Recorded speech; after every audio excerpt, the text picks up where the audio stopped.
So the patient is exposed to various allergens, students, here, and the patient is developing symptoms such as cough, shortness of breath, wheeze. So the allergens such as scented products, pollens, pets, smoke, cold weather.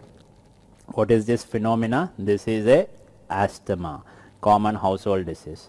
Now let us see the definition of asthma. So the definition of asthma. Asthma is generally characterized by,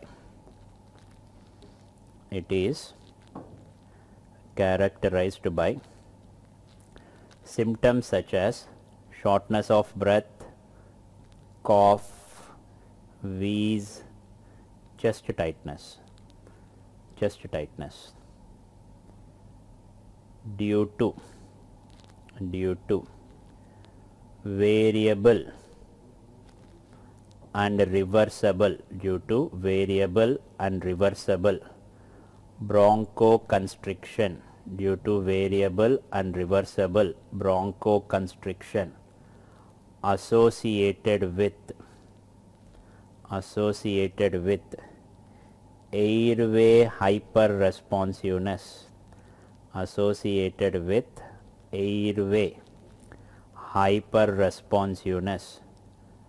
to variety of stimuli.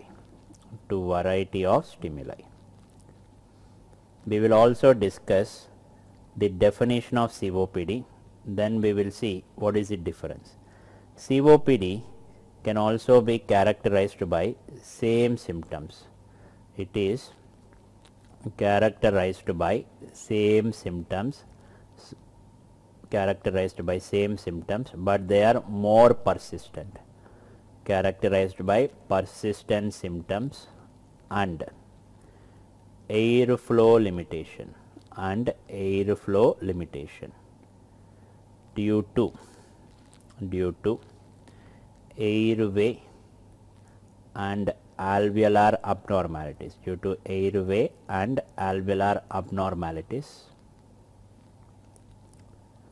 associated with exposure to noxious stimuli. Now in simple words, asthma is a disease with these features. Why it is happening? Because of bronchospasm. What is the nature of bronchospasm? It is variable, reversible. And why this bronchospasm is happening? Because his airway is hyper responsive to variety of stimuli. This is how asthma generally happens. Now you are in your home and there is a person at your door. You are not liking him. What will you immediately do? You will close the door. In the same way, an allergen is reaching your bronchus. Your bronchus is not liking that allergen. What it will immediately do? It will close. This phenomena is called as bronchospasm. Why it is closing? Because it is not liking that substance. What is this called as? Airway hyperresponsiveness. Now coming to COPD. In COPD also, patient will have same symptoms and airflow limitation, but it is more persistent. Why it is happening? Because airway and alveolar abnormalities are there. And what is the reason? Exposure to noxious stimuli. Noxious stimuli means smoking. So in COPD, most important will be smoking history. In asthma, most important will be patient's allergy history. Now for asthma, there is a theory called as hygiene hypothesis. It sounds funny. Being very hygienic and being very clean is a risk factor for development of asthma.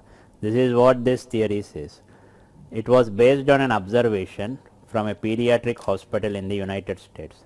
They have found out that children coming from rural areas were having less chances of asthma, whereas children coming from urban areas were having more chances of asthma. What was the reason behind that? In rural areas, the children, since their early childhood, were getting exposed to low dose of allergens. Because there was low dose of allergen since early childhood, their immune system was educated not to react excessively. So same thing you can also apply if you are taking a cold water bath after so many days. On the first day you will be shivering like anything. Now if you continuously take for 21 days, on the 21st day, when compared to the first day response of your skin receptors, it will be very less. So what must have happened? In these 20 days, your receptors must have been educated that this is something regularly happening. No need to react excessively. There must have been some tolerance developed. So this is regarding hygiene hypothesis. This is just a theory, not yet completely proved. So write down few exposures in early childhood.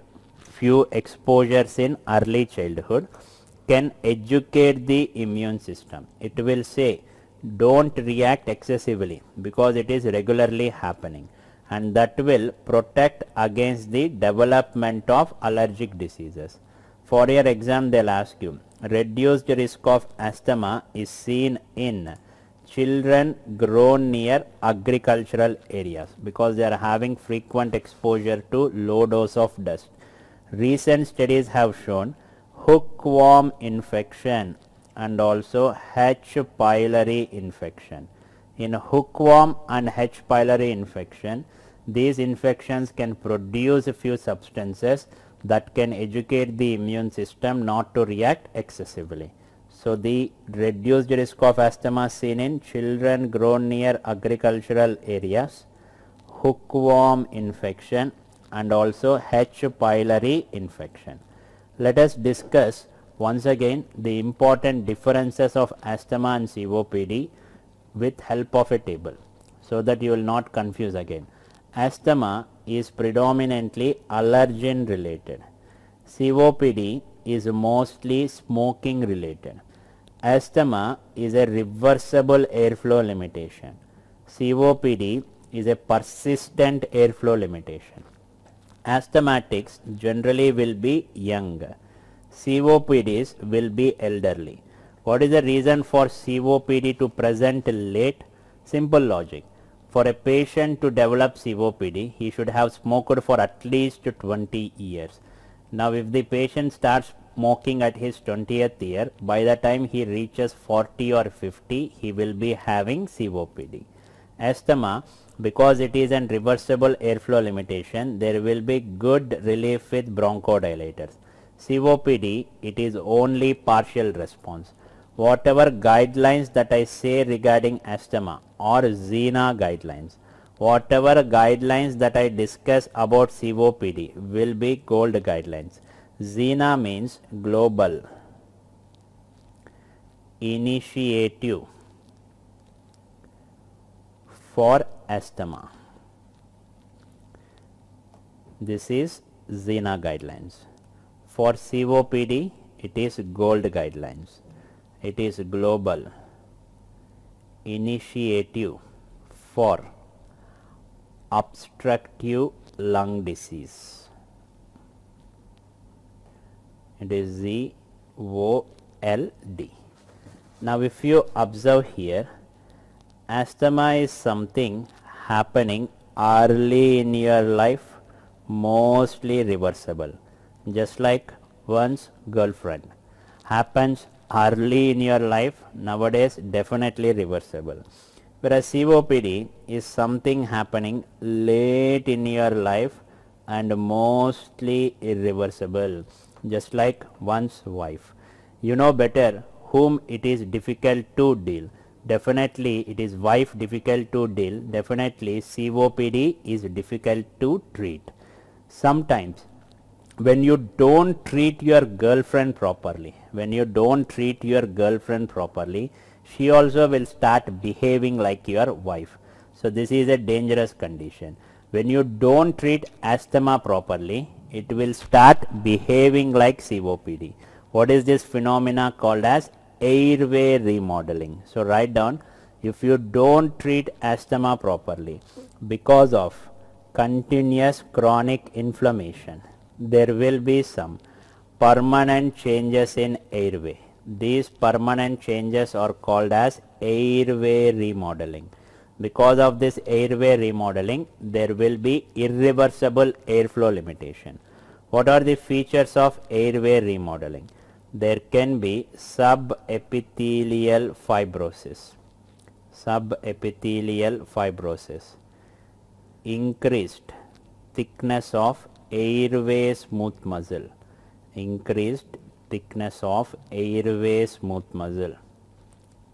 then there will be increased mucus production,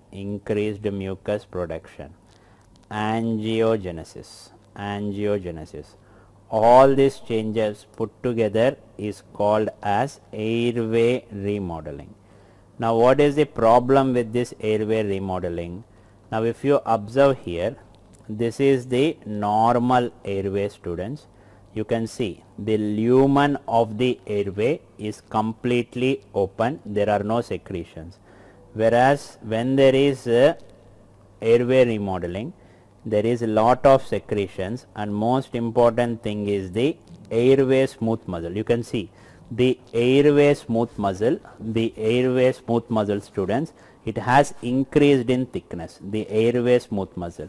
So whenever the airway smooth muscle increase in thickness, there will be airway lumen narrowing.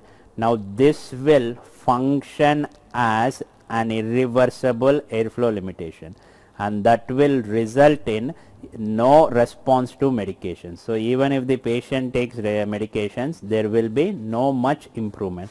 Now it functions like a fixed obstruction. So because of that, patient will not have good benefit with medications.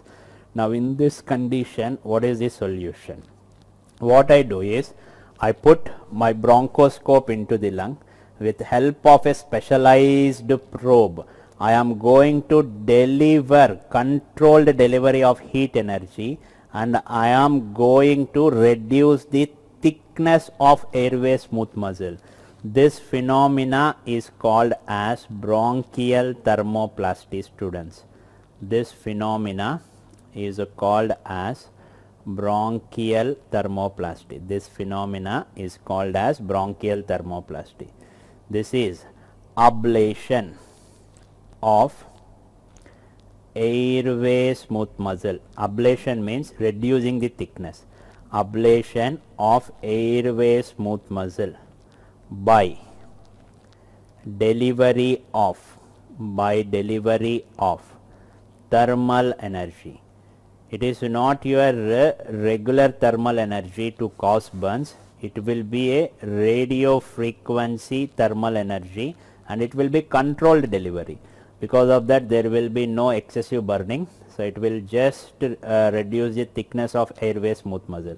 So once the airway smooth muscle thickness is reduced, airway lumen will improve, there will be no issue. Previously asked question, bronchial thermoplasty is useful in management of which disease? Your answer should be bronchial asthma. Now let us discuss bronchial asthma in detail. There are two types of asthma. One is extrinsic or atopic asthma.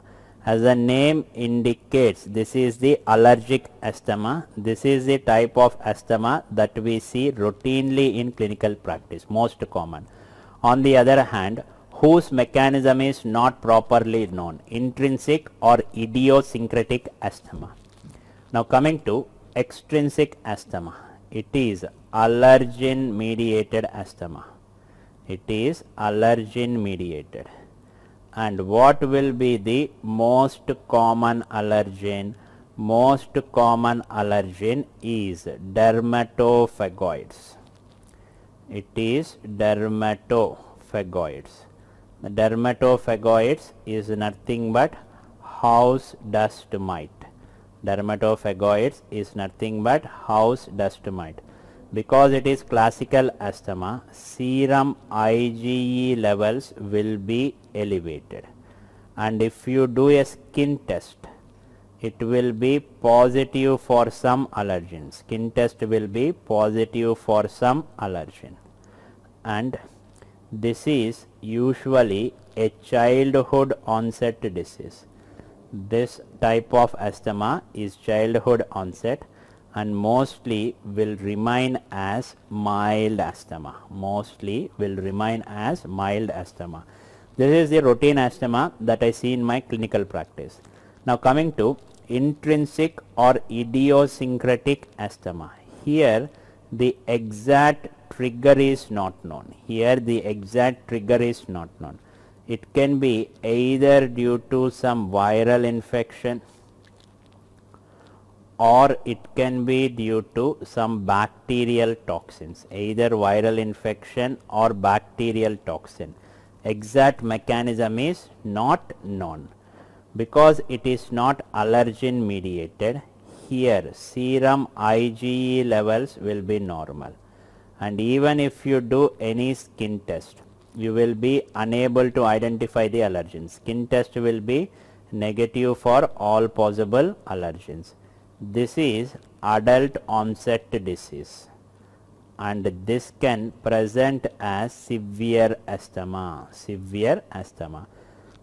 This idiosyncratic or intrinsic asthma, it is a rare type of asthma. The exact mechanism is not known. Now in extrinsic or atopic asthma, there is a subtype. What is that subtype? It is thunderstorm asthma. It is thunderstorm asthma. Whenever there are thunderstorms, there will be strong winds. Because of strong winds, there will be dispersal of pollen grains, and patients in that area who are already having asthma, now because of inhalation of this dispersed pollen grains, will develop more symptoms. This thunderstorm asthma is due to dispersal of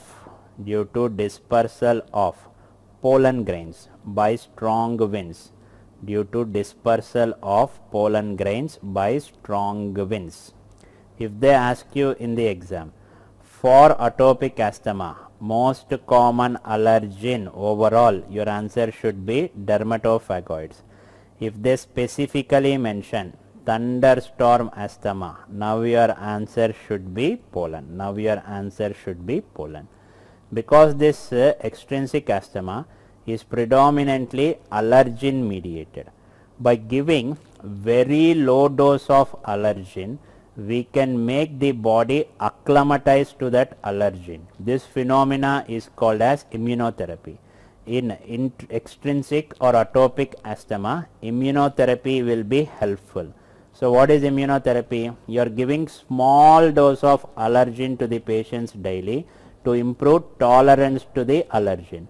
It is just like you getting habituated to cold water bath. In the same way, daily small dose of allergen extracts can be given to increase tolerance to allergen. This phenomena is called as immunotherapy. It will be especially helpful in extrinsic atopic asthma.